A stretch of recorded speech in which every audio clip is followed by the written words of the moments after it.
এই ভিডিওতে আমরা সপ্তম শ্রেণীর প্রথম পর্যায়ক্রমিক মূল্যায়নের সংস্কৃতের ৯ নম্বর স্কুলের প্রশ্নের উত্তরগুলো আলোচনা করব। একটা আছে দেবনাগরী হরফে লেখো কয়রাফালা ক্ষীয়ময় আর ময়লয়। এটা কয়রাফালা, এটা ক্ষীয়ময়, এটা ময়লয়। ২ আছে সঠিক উত্তরটি বেছে লেখো। আয়তে বলেছে স্বরবর্ণ নিজে উচ্চারিত হতে পারে। ২ স্পর্শবর্ণ ২৫টি। ৩ একটি ক্লিবলিঙ্গ শব্দ, এখানে হবে ফল। ৪ লতা শব্দে ষষ্ঠীর বহুবচন লতা নাম। ৫ ফল শব্দে দ্বিতীয়ার একবচন ফলম। ৬ গম ধাতুর লট উত্তম পুরুষ বহুবচন গচ্ছামো। ৭ স্থা ধাতুর লৃট প্রথম পুরুষের একবচন স্থাস্যতি। ৩ বলেছে উপযুক্ত বিশেষ্য বিশেষণ এবং সর্বনাম পদ দ্বারা শূন্যস্থান পূরণ করো। আইতে হবে স্বপঠতি। ২ হবে পক্কানি ফলানি। ৩ সুশীল বালক। ৪ দিয়েছে দেবনাগরী হরফে উত্তর দাও।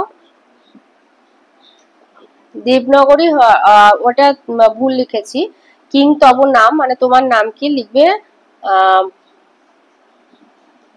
মম নাম বলে যে যার নাম সংস্কৃত হরফে লিখবে। ৫ দিয়েছে ব্যঞ্জন বর্ণগুলি দেবনাগরী হরফে লেখো, মানে ক থেকে চন্দ্রবিন্দু পর্যন্ত, ওটা তোমরা লিখে নিতে পারবে। ৬ দিয়েছে নিচের প্রশ্নগুলির উত্তর দাও। আয়তে গজ পদটি কোন পদ, বিশেষ্য পদ, আর এটা কোন বচন, এক বচন, লিঙ্গ হলো পুংলিঙ্গ। ২ দেবনাগরীর সংখ্যায় লিখতে বলেছে ৬৭৯ আর ৫৮,৯৩১। ৩ বলেছে সর্বনাম পদযুক্ত দুটি উত্তম পুরুষের উদাহরণ দাও। উত্তম পুরুষ মানে আমি, আমরা, অহম, আবাম। ৪ দিয়েছে পুরুষ নির্ণয় করো। নদী বহতি, নদী হবে প্রথম পুরুষ।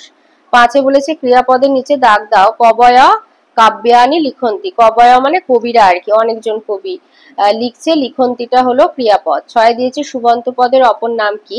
সুবন্ত পদের অপর নাম নামপদ। সুবন্ত পদ থেকে বিশেষ্য বিশেষণ সর্বনাম অব্যয় আর তিঙন্ত পদ থেকে ক্রিয়া তৈরি হয়। তো সুবন্ত পদের আরেক নাম তাই নামপদ। অথবা বলেছে জাতিবাচক বিশেষ্যের উদাহরণ দাও। ধেনু।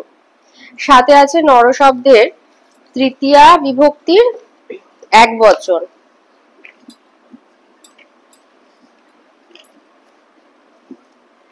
নর শব্দের তৃতীয়া বিভক্তির এক বচন।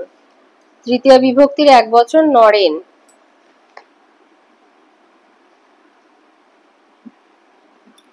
২ দিয়েছে ফল শব্দের সপ্তমী বিভক্তি দ্বিবচন।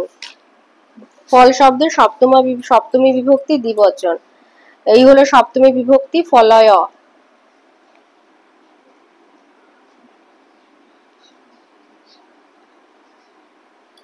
৩ দিয়েছে লতা শব্দের সপ্তমী বিভক্তির বহুবচন লতা। লতা শব্দের সপ্তমী বিভক্তির বহুবচন, সপ্তমী বিভক্তি বহুবচন হচ্ছে লতা সু।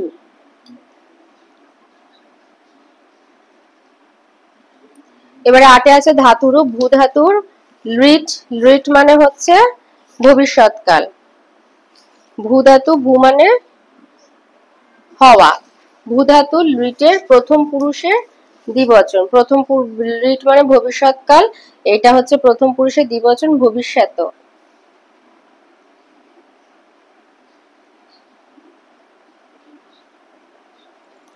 ২ দিয়েছে গম ধাতুর লট মধ্যম পুরুষের এক বচন। লট মানে বর্তমান কাল, মধ্যম পুরুষের এক বচন, এই হচ্ছে লট বর্তমান কাল মধ্যম পুরুষের এক বচন গচ্ছসি।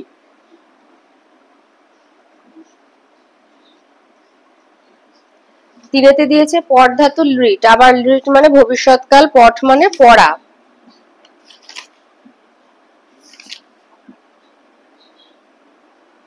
পট ধাতুর উত্তম পুরুষের বহুবচন।